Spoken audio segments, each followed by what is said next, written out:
You can always count on Terpsichore Theater of Dance to deliver something beautiful, surprising, and thought-provoking. And like a comet, it only comes around once a year. This year, founding director Heather Malloy has choreographed new work inspired by Edward Munch's classic painting, The Scream. She's promising a lot of laughs, interactive projections, and exquisite movement from her young professional company.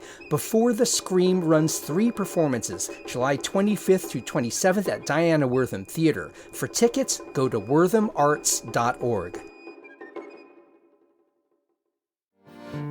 I am a maker, a builder, a baker, although sometimes my messes are all that you'll find. I'll tell a story, both true and allegory. Oh, the process is precious, so it takes up all my time. Carolina Quiroga moved to Asheville only about a year ago, but she's already a distinctive storyteller here, blending folk tales and her own experiences from her native Colombia with newer stories born from observations of her newly adopted home. I did struggle at first quite a bit because I did experience a little bit of racism. It wasn't too terrible hard. I come here and people assume immediately that I'm Mexican, and that my reason for being here is that I was running for something, or the reasons that they think the usual immigrant is coming for. This is The Overlook with Matt Peiken, a podcast about the news, arts, issues, and trends of Asheville, North Carolina. My guest today is Carolina Quiroga. She begins a residency of 3 weekly performances at Story Parlor in West Asheville beginning July 11th. Today we talk about straddling the line between her father's expectations and her own desires, her self-appointed mission to educate certain people in the Southeast about Latin Americans, and the kinds of stories she's motivated to write and tell today.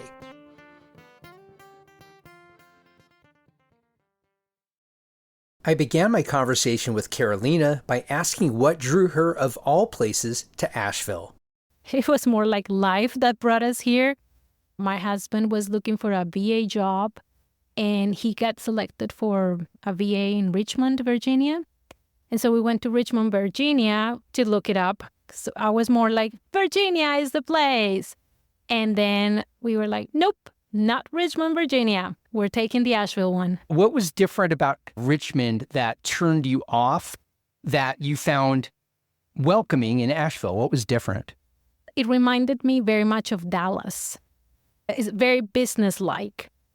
And that's something that I like a city that is like middle-sized, but I don't like too big cities because they become impersonal. Like people are just like robots. So it felt like I was in they call it the brick jungle or something like that. I was like, nope. And here it was just every time I came here in the past, I always had a good memory. So you had been in Asheville. You'd been here before? Yes. Okay. Yeah. So tell me about your upbringing in Colombia. Were you from an artistic family? Where did literature and the arts thread their way into your upbringing? No artist in my bloodline. My dad was like, a couple years ago, how did you become a storyteller? I never liked art. Your mom is not like artsy. Where did this whole thing came from? And we have no idea. But my love for stories is mostly from my mom's. She reads a lot, and she's a great storyteller, tall tale type of storyteller. So she would turn a simple anecdote into something fantastic, unbelievable, and Satan and Jesus and, I don't know, the sirens and titans and zoos that they just came into. So you're like, really? That happened? Yes. And the next time she tells it to you, she added something else. And you're like, no, but wait, last time you talked, who's telling the story? You or me? Hey, okay, Mom. What's funny to me is your father was wondering, look, we're not artistic. Where did you get this from? And yet your mother, it's very clear where that was passed down to you. Yeah, but I think the idea of art, which is something that I kind of worked against in a way for many years, was that literature especially was for the high culture. Literature is for those who learn how to read and write, that go to universities, that have this amazing vocabulary, that speak fluently, that are very high Q. I don't know. It's just very special people. And in that sense, they made look everybody else ignorant. Of course, people don't appreciate or don't approach literature because when you read a book that is that big with those big words, it's like the book is telling you you're dumb. At the same time, did you challenge yourself, or maybe not even looking at it as challenging yourself, but were you an avid reader? Did those barriers to reading matter to you, or were they real to you at all? In some cases, I had those issues where I'm not understanding, but I like pushing myself a lot. So like I read Tolstoy's when I was 12. You read Tolstoy at 12? Wow. Yes. Okay. So I do like challenges. Yeah, I read the Purple Color. I think that's in English. The Color Purple? Yeah, Color Purple. I read it in Spanish when I was 13. Wow. And these weren't school assignments. You just chose to read them on your own. When did you start noticing that synthesis between your mother's influence as a storyteller, which obviously she imbued in you without you even knowing it, and outside literature and telling stories yourself? When did that start to become something real for you? I remember we had a really nice literature teacher in 9th or 10th grade, and he put us in groups and he said, okay, each group is going to read these books. And we were given the book of Pedro Páramo, which is a Mexican book. The author is Juan Rulfo. The teacher said, you might have to read this twice. And we're teenagers. We're like, why do we have to read this twice? This is too much. And then we researched a little, and everybody said, you will have to read this book at least 2 times, otherwise you won't be able to get it. And the challenge was that we will all have to tell the story back to the classroom because every group had a different book. So you definitely needed to know that story, otherwise you won't be able to tell it. And I was the only one in my group that read it twice. And the book is really small, so it was easy to read. And it's about ghosts. And oh my gosh, I love ghosts. So of course, I read it. I loved it. He moves in time very much back and forth, the author. And when it was my turn, I started telling it, and it just came out so easily. And I was loving it. And it was magic to see everybody paying attention. And the story was like, it took over me. And I'm just telling it. And then it was time for the third person to tell. And everybody's, no, Carolina, just you keep telling because we finally understand it. I told it. And that was like my first time of grasping this power of storytelling, this magic, because it's just magical. You mentioned you came to the U.S. 10 years ago. Were you already deep into the storytelling circuit in Colombia? Not so much, but I had been doing for like about a year, a little bit in some schools and going to some universities.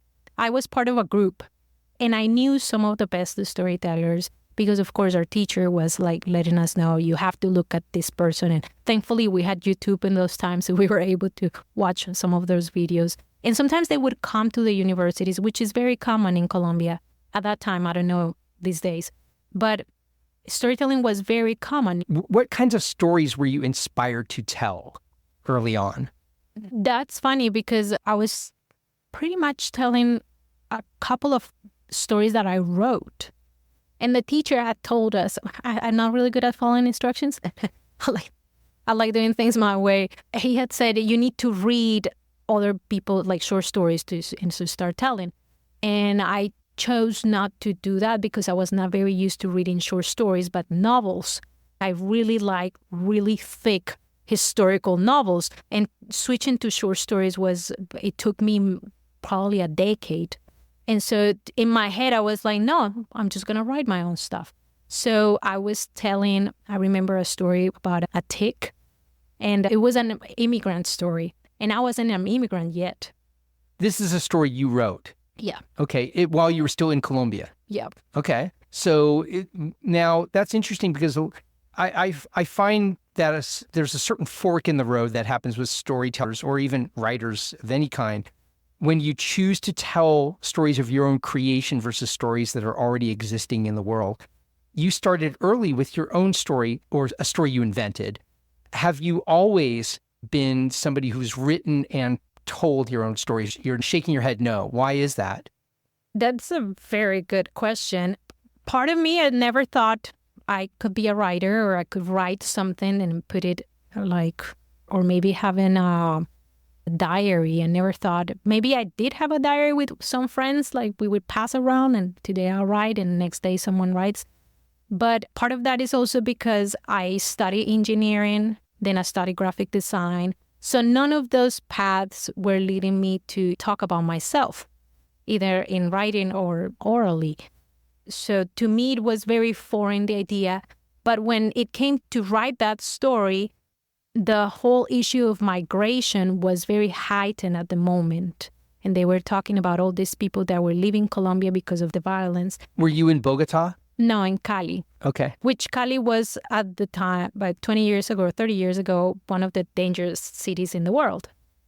They were talking about all these people that were going through Mexico and it was horrible, and then the narco traffic was all. So that kind of filtered my reality, and that's when I wrote that story. But no, I've been writing personal stories more consistently for the past 8 months. Oh, just that recently? Yeah. So why did you come to the United States? It's interesting that you initially wrote a story about people leaving Colombia. That was a national issue. Did you already have it in your head and in your spirit that I'm going to be leaving too? And then why did you? I did. At a very young age, I thought to myself, I want to leave. I want to see the world. I wasn't sure if I wanted to leave forever and then come back or how that was going to play out.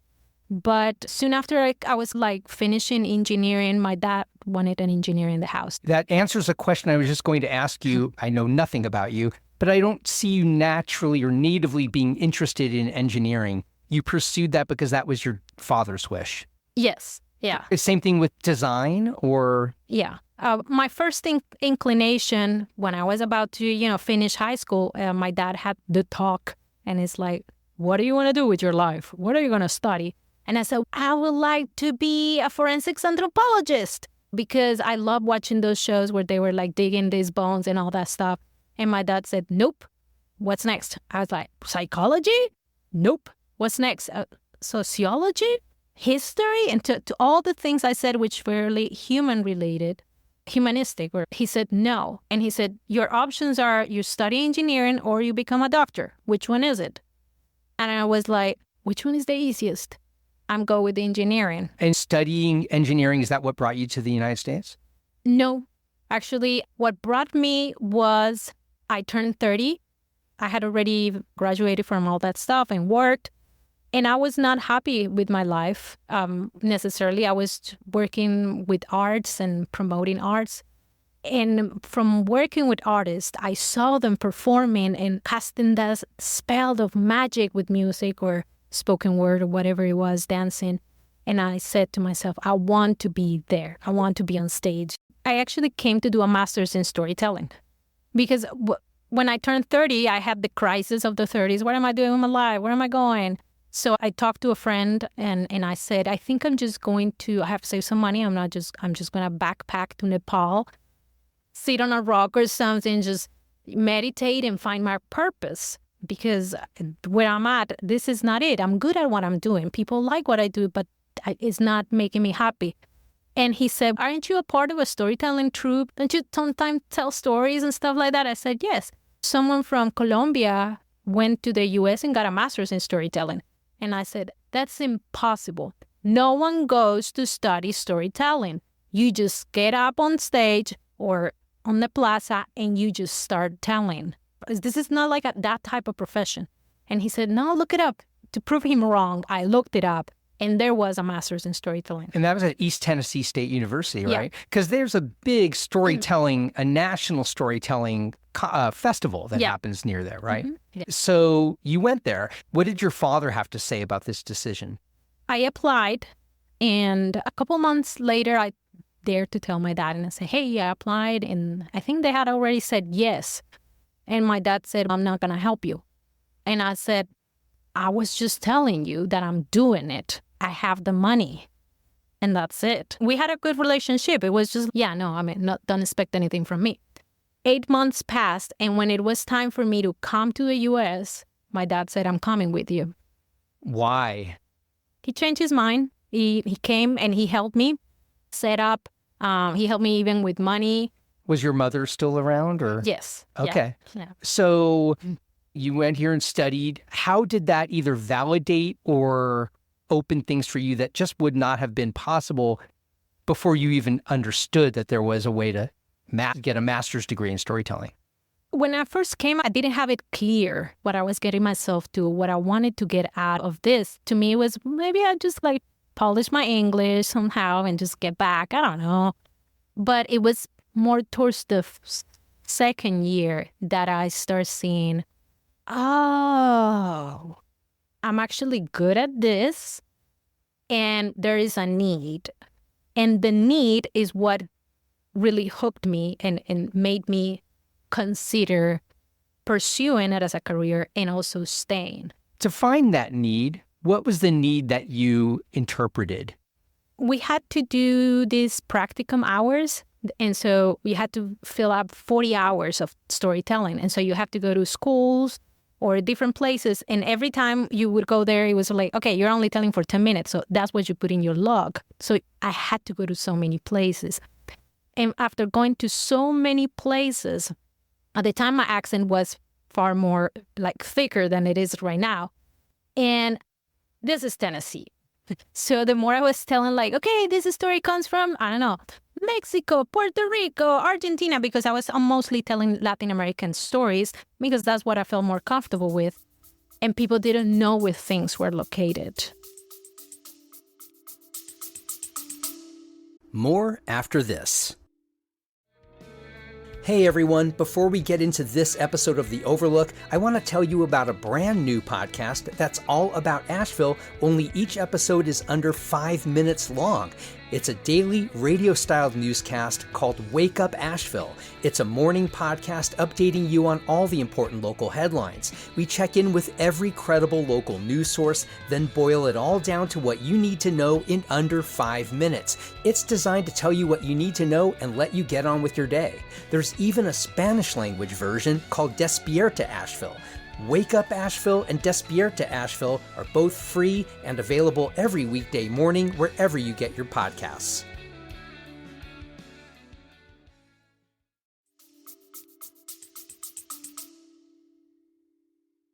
Did you find your reason for telling these Latin American stories to largely white audiences? Did your whole reason for storytelling change when you were no longer talking to fellow Colombians? Oh, yeah. It became an educational purpose. And that's how it remained for about 10 years. My purpose was contributing to the understanding and appreciation of Latin American cultures. Because I would come to schools or festivals and even just asking, this story comes from Argentina. What do you think is Argentina? I would say, do you think it's another planet? Do you think it's a brand of sneakers? Or do you think it's a country? And sometimes you would see their faces not knowing. Now, these are adults or youth? Youth. They're all youth. But in some cases, we did have adults. And it's like, what do you think, I don't know, Puerto Rico is located? Nothing. Wow. That says a lot about our educational system. What did that tell you about your newly adopted country and your place in it?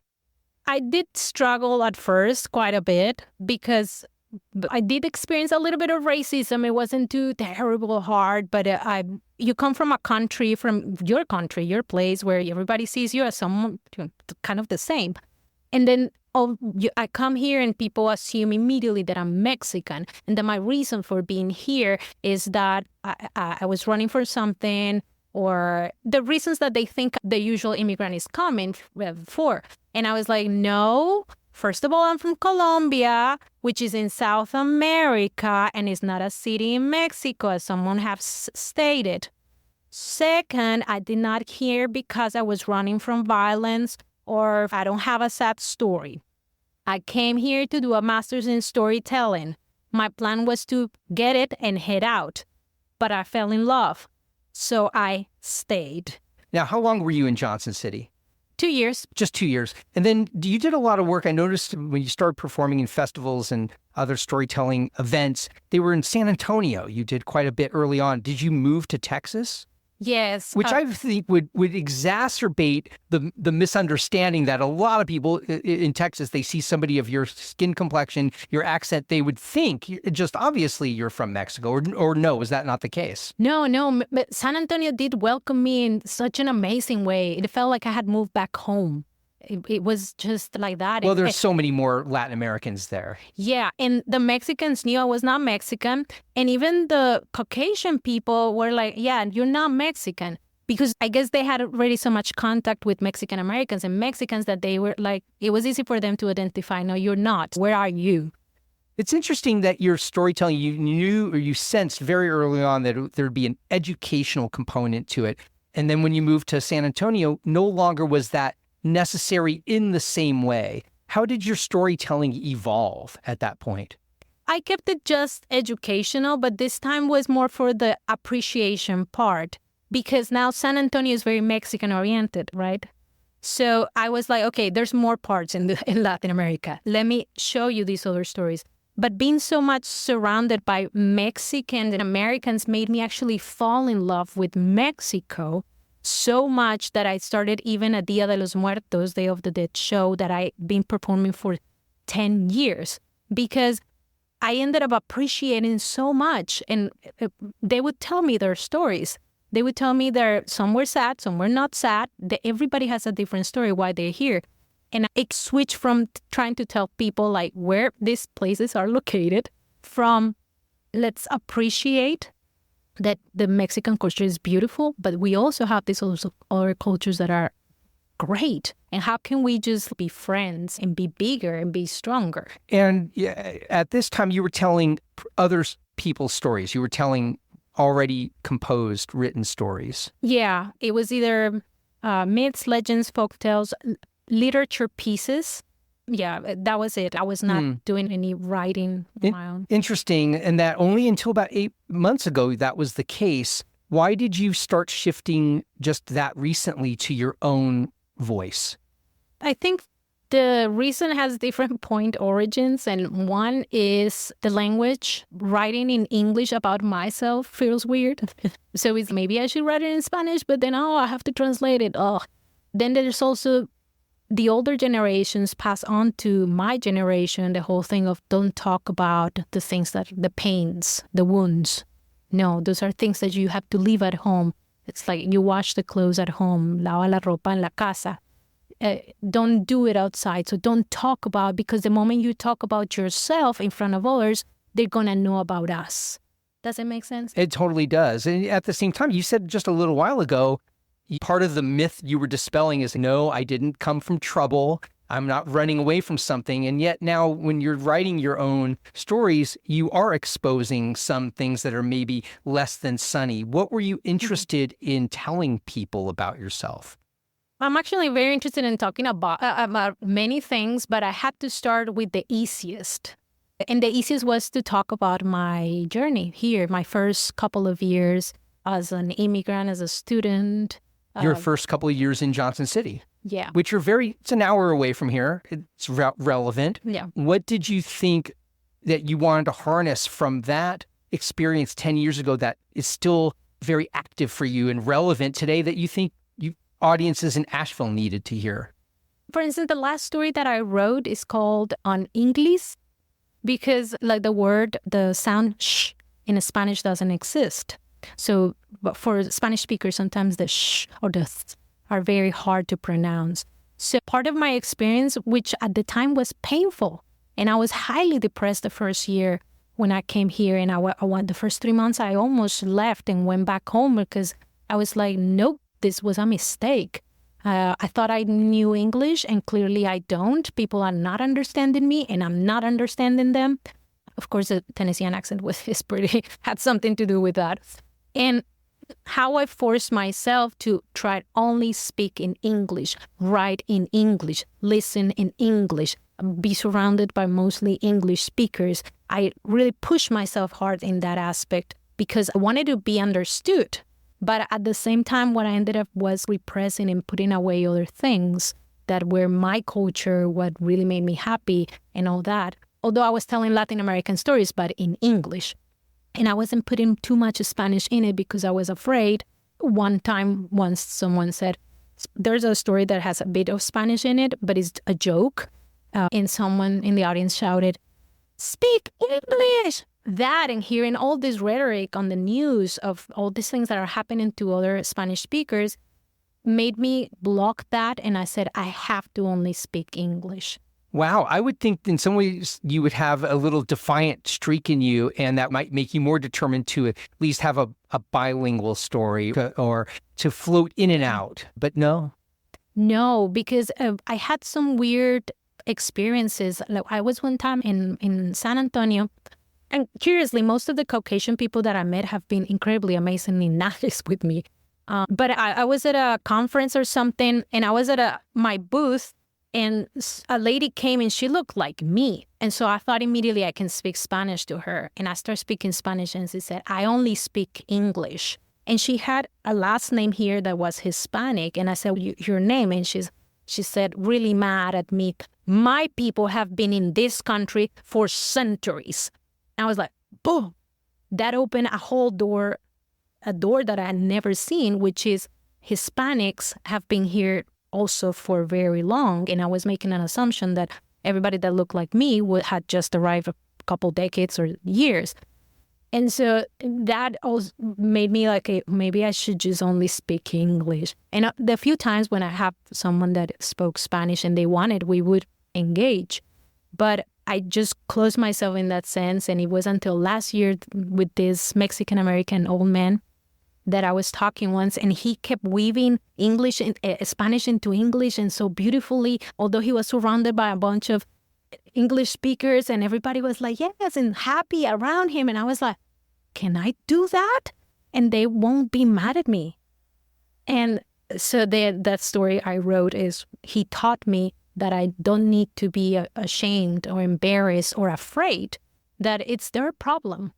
Now that you felt yourself having this permission to go in and out native language and English, what did that do to not only your storytelling in terms of how you told your stories, but what kinds of stories you wanted to tell?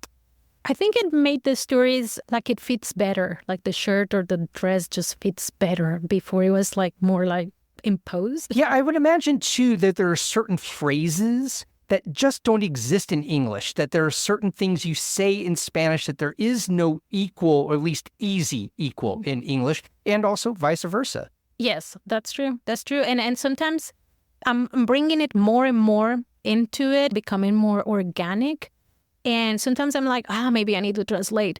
But there are times when I said to myself, I'm not going to translate that part. Because if they're really paying attention to the story, they'll know what it is.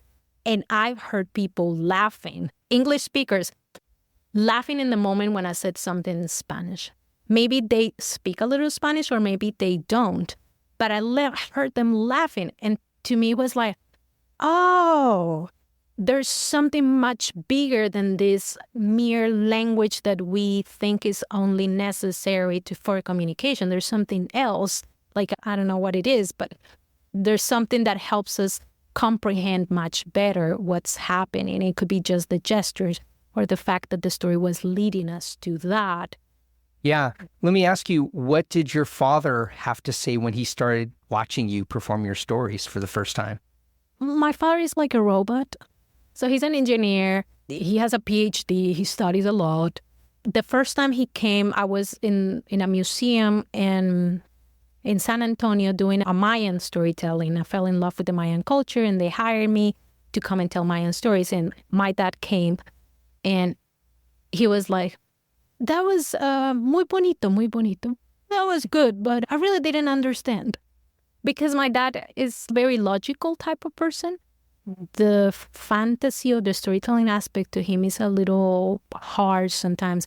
Like nonfiction, he can only handle nonfiction. Well, how's he going to respond if he hasn't already to your stories that you've written to document and retell your own immigrant story and assimilation story. Has he heard any of these? And is he coming to any of these performances here?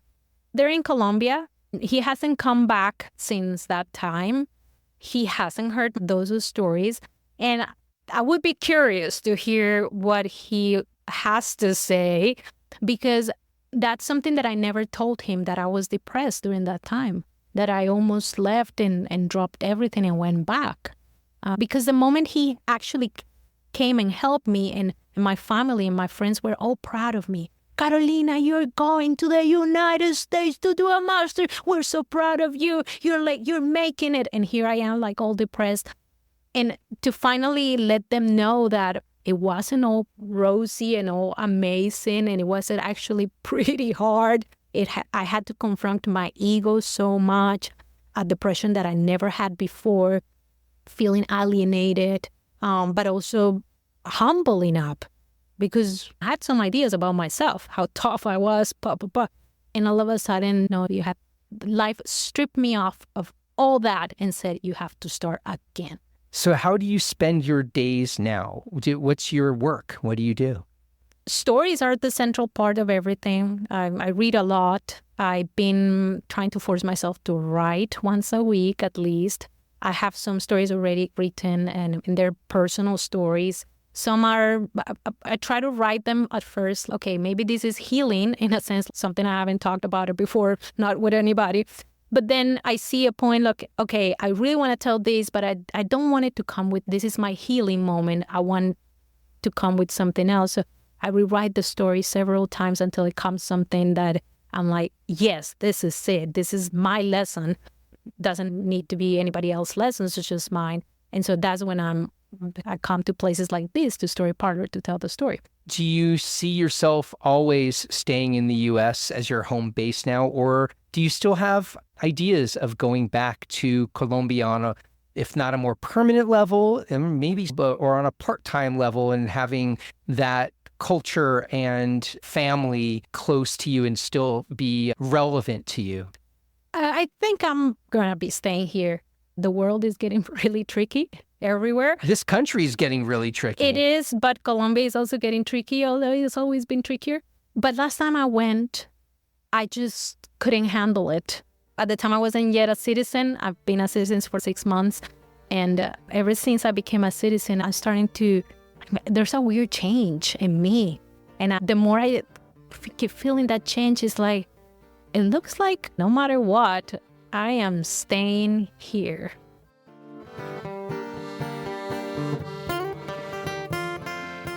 I want to thank my guest, Carolina Quiroga, for today's great conversation.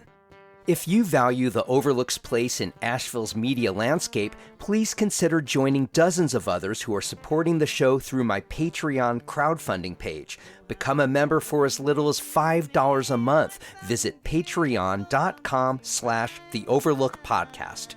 Our First Look newsletter gives you just a handful of daily headlines from around the local media landscape to get you on your morning. We also have a weekly newsletter devoted to all things The Overlook that hits you every Friday. Both are free and available at podavl.com/newsletter.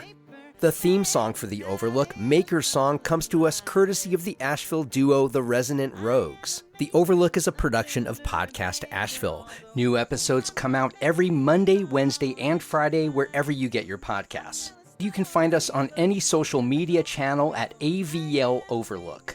And I'll see you on the next episode of The Overlook with Matt Peiken.